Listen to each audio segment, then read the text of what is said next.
All right, we are going to get started. I just wanted to give people a minute or two after 8 to make sure that everybody was able to get on. We're going to talk today about the changing COVID-19 and the impact on life and reopening. For those of you that have not been on this call before and this webinar before, I want to thank you for attending. My name is Dr. Crowder. I'm also known as Dr. V. I've been an emergency medicine physician now for 30 years. And I've treated patients across 4 different pandemics. I'm going to be sharing today a lot of different information, and the references for this information, the original source documentation, is at the website AskDrV.us. You can also follow me on AskDrV_. All of these webinars are taped except for the Q&A. And then what happens is we upload it on the website. So if you ever want to go back and reference it, you can always go back to the website and actually listen to any component of this again. All right, so let's get started. The structure of the webinar is a slide presentation that's going to be 10 to 15 minutes long. We're going to be closer to 15 minutes today just because there's been some new information. And then that's followed by Q&A, which is 30 to 45 minutes. And normally we end right at about 9 o'clock. You could ask questions during the presentation, after the presentation is over. Everyone during the presentation is in listen mode. We take written questions in the chat box and in the Q&A first.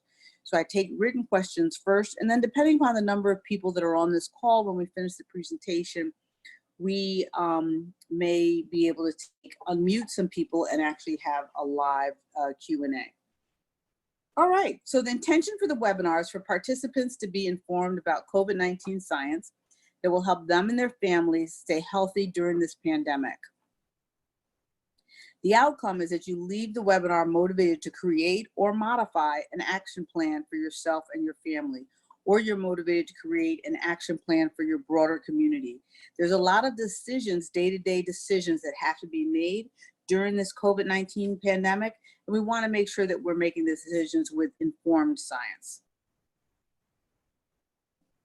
So in the first 99 days, it took 99 days for 1 million Americans to be infected with COVID-19. It took only 43 days for the second million cases to occur. It took 28 days for us to reach 3 million cases. And the 4th million case came, actually it was last week after only 14 days. So we're clearly progressing, and this infection is actually moving faster throughout our community. Today they announced that Herman Cain, who ran for president, died at the age of 74 from COVID-19. He is someone who did attend the Trump Tulsa rally without a mask. So how do I know if I or my family have COVID-19? So the diagnosis is made by a couple of things. One, there's a PCR testing. There's antigen testing, which is different from antibody testing. So antigen testing. And then there's CAT scan findings. So let's talk about this for a little bit. The PCR testing actually detects the genetic material of the virus. It's done by a swab of your nasopharyngeal area, nose, or saliva. It's most accurate 8 days after the exposure. It can be inaccurate if it's administered too soon or too late. So if you get the PCR test too early, let's say maybe you just had an exposure 2 or 3 days ago, or you get the PCR test 2 weeks after an exposure, those two situations will give you what we call a false negative rate, where they'll say that it's negative, but it's really positive. So then there's the antigen test. This actually detects proteins on the surface of the virus. Some people call this the rapid test. This also has false negatives about 20 to 30% of the time. So if the test is positive, you know that it's true.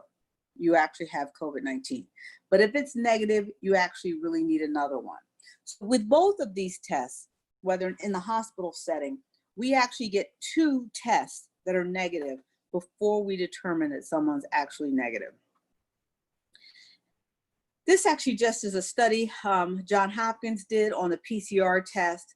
And again, they found a false negative rate. False negative rate means that the test was negative when the person actually had COVID-19, at least 20% of the time. One of the best ways to actually diagnose coronavirus, which is not really talked about that much in the news, is the CAT scan. So a lot of times if we get a negative test, but we really think the patient has it, we will order a CAT scan. And you see what they call a ground glass appearance on a CAT scan that of a patient that is COVID-19 positive. And the COVID-19 infection is really about the only thing that actually causes this appearance. So it's pretty, when you see it, you really know you're dealing with COVID-19 and not something else. All right, so now there's been a lot about going back to school, and I want to actually talk about the Lancet Pediatric COVID study. This is the largest study of COVID-19 in children and the impact of COVID-19 on children. So this was a multi-center study in Europe. It looked at 82 healthcare institutions across 25 European countries. They looked at 582 confirmed pediatric COVID patients that aged from 3 days to 18 years old, with the average age being 5 years old.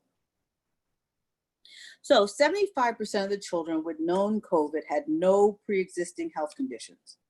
They were healthy children. So that is a very, very, very important point. Now, about 65% of the patients had a fever, which means that 35% of them did not have a fever. URI is upper respiratory tract illness, either a runny nose or a cough. That was about 54% of them. Then about 22% of them had nausea, vomiting, and diarrhea, did not have any respiratory symptoms. 28% of them only had a headache. And then 25% of them had the lower respiratory symptoms like wheezing and coughing, etc. In children, you can also see what we call COVID toes. It's a discoloration. It makes the toes look like they're frostbitten. It's very common to see this in younger adults or in children, but this also is, we also tell parents, if you see this, please do not bring the child into an office setting or emergency department because they most likely have COVID. So what was the outcome with the children? Well, 62% of the COVID positive children required hospitalization, 8% required ICU admission, 4% required ventilatory support, 3% required what we call inotropic support, which is basically they had a very low blood pressure and we had to give them medications to get their blood pressure up. And then 0.7% of these patients died. So they looked at what was the risk factors for worse outcomes. One is that anybody less than 1 month old, so the very, very young. Also male sex. So boys were more likely to get the disease and more likely not to do well with it. If you presented with respiratory symptoms rather than GI symptoms, you were more likely to have a bad course, and any sort of co-infection. So either you had influenza, RSV, strep, any other sort of infection that you had on top of COVID. So there were several situations like that. They did not investigate the impact of obesity. And obesity is known to be a risk factor because obesity is an inflammatory state. So I would suspect that in the US, we would have results that would be worse than the results in this particular study because of our childhood obesity epidemic. Now, where did they get the source? Where did they get the infection from? 56% of them got it from a parent, 4% of them got it from a sibling, and 40% of them got it from an unknown source or someone outside the household. All right, so we've talked a lot about respecting COVID-19. It's a droplet disease, but it also is airborne. It stays on cardboard and plastic surfaces for long periods of time. It's highly contagious. A minimum time of exposure to infect others is 45 seconds. If you have 100 people, 60 to 80 of those people who come into contact with someone with COVID-19 will actually become COVID positive. This is much different than influenza. So influenza, maybe 30 or 40 people will who come into contact out of 100 will turn positive. So it's much more infectious. As we've said, the initial recommendations was that it was just a droplet disease, but we're actually seeing that COVID-19 is airborne or can be airborne. The difference between droplet and airborne is basically how far they drop from the person. So droplets are 3 feet or less. Airborne can actually be much longer. This just shows an example. Ebola is a droplet disease. This is how come the initial recommendations were for us to stay 3 feet apart. And now the initial recommendations are for us to stay 6 feet or farther. Is because we've now realized that there are components of this disease that actually are airborne and that is not just a droplet disease. Now, basically, we're not sure if the virus is breaking up into micro droplets that then are acting like an airborne disease and are still infectious, or whether or not they're becoming aerosolized by heavy breathing or certain actions. We know that sort of singing, instruments, heavy breathing like a workout class are associated with it becoming aerosolized. The other thing that causes it to become aerosolized is home nebulizers. This is actually really, really important. If you have a home nebulizer for a child or an adult with asthma, you cannot tell the difference between an asthma attack and a COVID-19 attack. So it is very important that any sort of home nebulizer machine is not used at all in the household. You could use it outside on a deck. You could use it maybe in a garage with the door open, or you can actually, if it's a child or an adult, you could use an inhaler with a spacer, which is actually shown here in the picture to the right. They have masks that you can use for younger children, but in the emergency department and in the hospital, we do not use nebulizers at all. We're not even using them in the ICU because it will infect the entire hospital. So I think it's really, really important with people who have home nebulizers that they know that they cannot use these in the home at all during this pandemic. All right, so COVID, there's been basically 6 clusters of infections that have actually been identified. Those 6 clusters are cluster 1, which is flu-like with no fever. Cluster 2 is flu-like with a fever. Cluster 3, as I said, was more GI symptoms, diarrhea, vomiting, loss of smell or taste. Cluster 4 is basically cluster 1, but with a lot of fatigue. Cluster 5 also has associated with confusion, and cluster 6 has abdominal pain and respiratory symptoms combined. So what we have found is that the patients that actually don't do well are the ones that are actually in cluster 4, 5, and 6. So if there's fatigue, confusion, or a combination of respiratory and abdominal symptoms, those patients actually don't do as well and often require admission and may require ventilatory support. All right, this gentleman here is Peter Zai, and he is the inventor of the N95 mask. He has come out of retirement to sort of help us in the midst of COVID-19. And basically, so that everybody understands, what he actually did was he actually created and has a patent for the electrostatically charged fabric that is on the outside of the mask. So this mask attracts the particles of COVID-19 like a magnet. And that is why it's so important not to touch the outside of your mask. You want to always work with your mask using the ear loops. So basically, his recommendation is to have 7 masks and 1 mask essentially for each day of the week. And then you hang them up after you use them for 1 day. And then you actually rotate them. So your Monday mask is your Monday mask, your Tuesday mask is your Tuesday mask, and then you actually rotate them. Some of these masks, depending upon how they are made, that you purchase, are made for multiple usage. You have to kind of read the packaging to see if it's a one-time or a multiple usage package. But I have seen masks that you can use up to 20 times. So there's been a lot of talk about the different masks: N95, KN95, N99, P100. Let's talk about the difference. So the N95 masks are the US standard mask for respirator masks. The KN95 is a Chinese standard for mask. So that is really the only difference. The KN95 is the Chinese standard, the N95 is a US standard, but both of them actually block 95% of the particulate matter. N100 are face piece respirator filters where they actually block out 99.97 of the particles. P100 masks are the highest level of protection, and they block out 99.9% of particles that are 3 microns or larger. This actually just shows you what the N95 masks look like. Some of them look different than this, but this is just a sampling of them.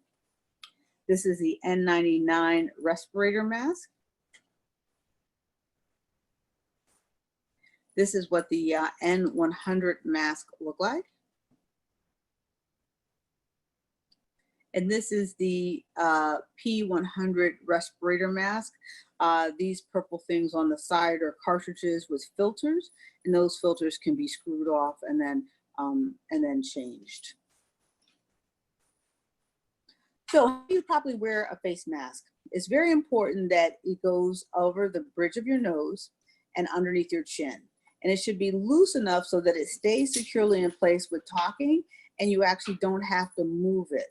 So I see some people on the news where their face mask is kind of dropping down and they constantly are pulling it back up, and they're usually touching the outside of their mask. You want to make sure that you can talk with your mask and it's not really irritating. And you want to make sure that you're not actually touching your face or touching the outside of the mask. So for properly using the mask, you want to wash your hands before and after touching it. Only actually touch it with the earpiece or the tie bands. Make sure it covers the areas of your nose, mouth, and chin, and that you can breathe comfortably in it. If it is something that is like a fabric, you want to actually have a 100% cotton fabric that is at least 3 ply, and then those can be washed. Now, you want to make sure that you don't touch the outside of your mask or anyone else's mask. You don't want to wear the mask underneath your chin. You don't want to leave your nose or mouth uncovered, and you don't want to remove the mask while around others. And let me also say this, some people, you don't want to make sure that if you breathe or cough that you're breathing or coughing or sneezing into the mask. I've seen some people where they take the mask down to sneeze, and that kind of defeats the purpose. And then obviously you don't want to share your mask with anyone. So key points are filtering 100% of the incoming air. If you're actually making a mask, you want to have layered fabric. As I said, 100% cotton and a minimum of 3 layers. You want to have a proper fit and size. It's also important because men are more likely to get this disease and they're more likely to not do well with it, to actually try to eliminate as much facial hair. Facial hair leads to the mask not fitting as well and having more opportunities for the virus to get in. You want it to be comfortable and have a metal bend piece around your nose. Now, I've had a lot of questions about face shields, and people have been asking whether or not face shields actually protect you like a mask. And they did a study in Switzerland, and basically they do not. So if you're going to actually use a face shield, you would use a face shield in combination with your mask. We've also seen some masks where they have a face shield kind of attached to the top of the mask. Now, what difference does it make if you wear a mask? So it depends upon who actually is a healthy person and who actually has COVID. So in real life, we don't know who's who. But for the purpose of this discussion, we're going to make the person on the left be the COVID carrier and the person on the right is a healthy person. So if the healthy person has on the mask, the probability of transmission is 70%.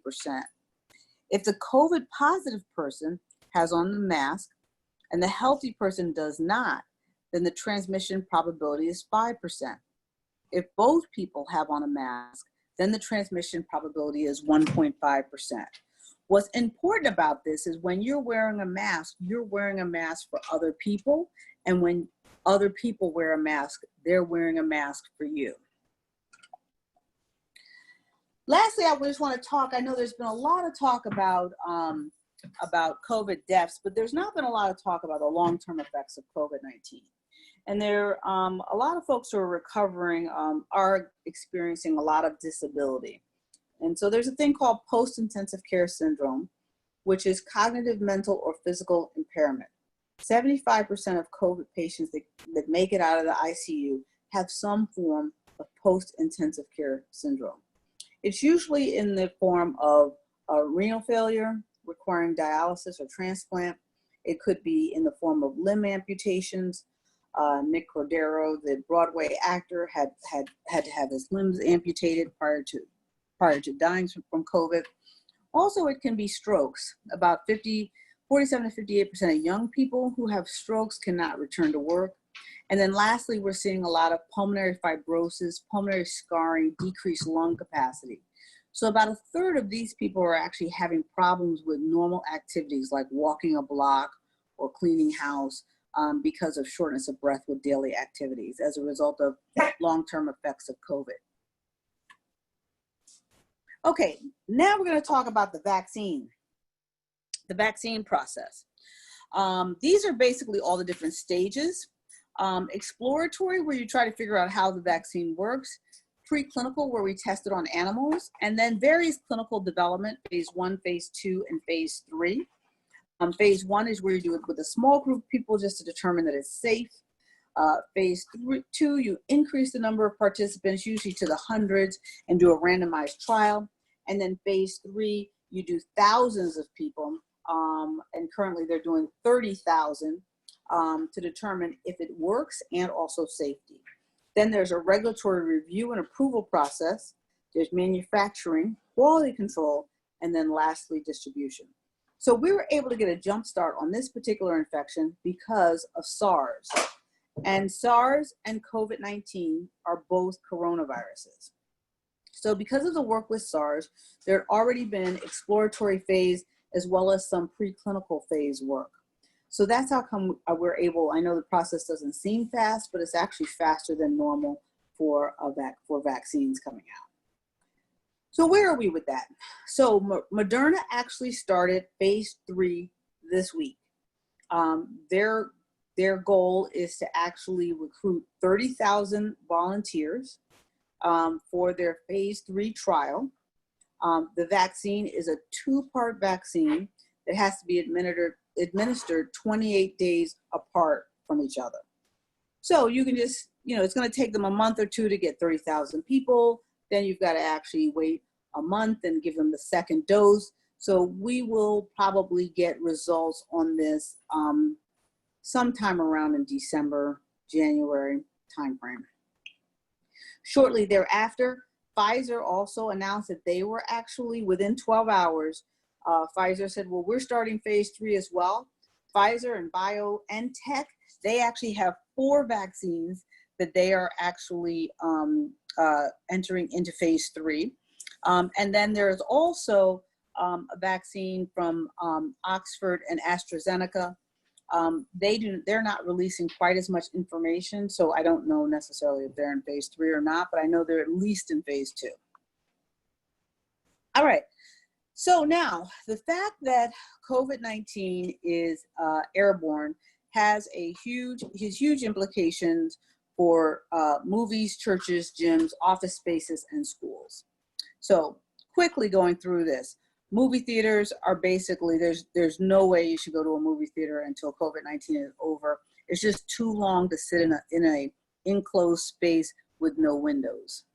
Similarly for the church, and the thing about the church that actually makes it particularly dangerous is the singing, any instruments like flute, clarinet, trumpet, saxophone, and also the call and response with the pastor and the church audience.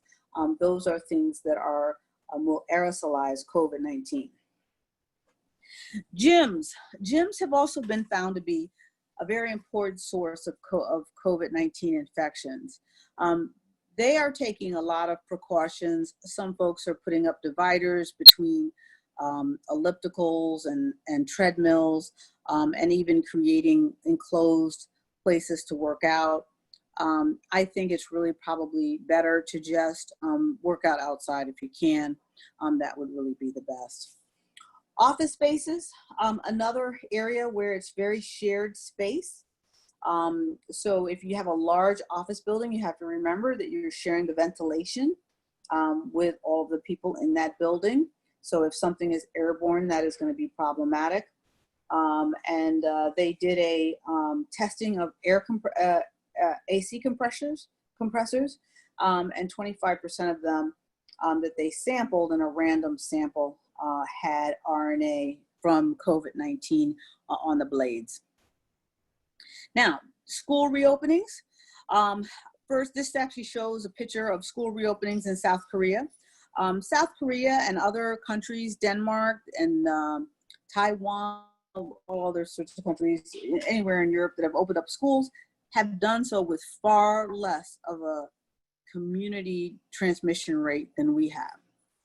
So there's been no attempt to open up schools with as high of an infection rate as we have. But I do want to talk about what some schools could do. So one is, it's important to know what zone are you in, okay? So the zones are split by color: green, yellow, and red. Red zones have the highest infection rate. That's more than 100 infections per 100,000 people. And they have a diagnostic test positivity rate, which means if I administered 100 tests, how many of them were positive? So with a greater than 10%, that means I administer 100 tests and more than 10 of them turn positive. Yellow zones are 10 per 100,000 with a diagnostic positivity rate of 5 to 10. And the green zones are less than 10 per 100,000 and less than 5% diagnostic positivity rate. Now, what is important is that if you're in a red zone, there's some red zones that I would call a super duper red zone. So when they say they have more than 100 cases per 100,000, they actually may have 500 cases per 100,000, right? They may have a diagnostic test positivity rate that is not just 10 or 15%, but it may be 30 or 40%, right? So it's very important, and this is determined by county. So the Coronavirus Task Force did a report as of July 17th. I have the report on my website. You can actually look up your state and look up your county and see if you are in a green, yellow, or red zone. That's very, very important. Then once you know what zone you're in, then you can get into what are all the other considerations that you actually did take around education, nutrition, special populations, athletics, mental health, group size, etc. Right? This is a document that the American Academy of Pediatrics for school reopenings put together. This is also on the website.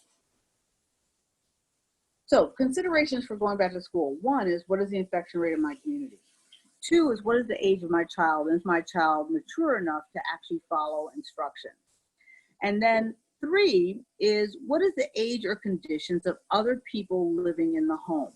So do we live in a multi-generational home with an uncle or an aunt or a grandmother? Or is it just a young family with young children? So those are all things to sort of consider. Basically, what other countries have done outside of decrease the infection rate is decrease class size, move the desk apart 6 feet with barriers, remove all public water fountains, provide PPE for teachers, administrators, and staff, as well as 2 weeks off so that anyone can quarantine safely. More frequent cleaning of the rooms, offices, and buses, installation of cleaning stations, and temperature testing. This is just some of the things that they've done. There's really an exhaustive list. I believe that also for our community, we really need to have testing and tracing in place that you can get easily, right? So you can easily get 2 tests and figure out if your child is positive or negative. I know about a month ago, people asked me when I thought we would need to lock down. I said it would be right around the middle of July to the middle of August. This came out today. 13 states, according to Harvard coronavirus experts, need to lock down. When we're talking about red zone, that's places that have more than 10 per 100,000 in daily new cases, right? I mean, more than 100 per 100,000, more than 100 per 100,000.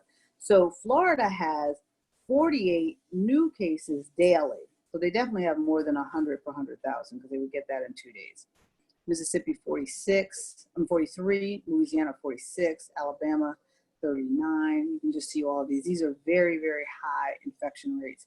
And these are new cases every day. All right, the Texas Medical Association put together this COVID risk chart, which I actually really like. 9 is something that's high risk, and 1 is something that's very low risk. So 9 are things like working out, going to a bar or going to a sports stadium. 8 would be eating at a buffet or working out at a gym or going to an amusement park. 6 would be sending the kids to school, working a week in an office, going to a public swimming pool.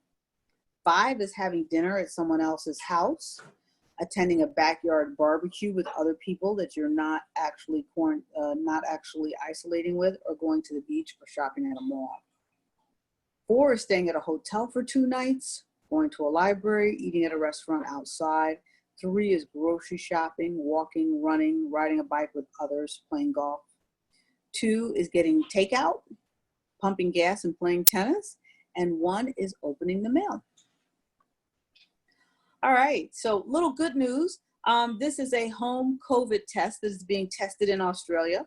Basically, you spit into that little area and it tells you whether or not you're positive instantaneously, almost like checking your blood sugar at home if you have diabetes.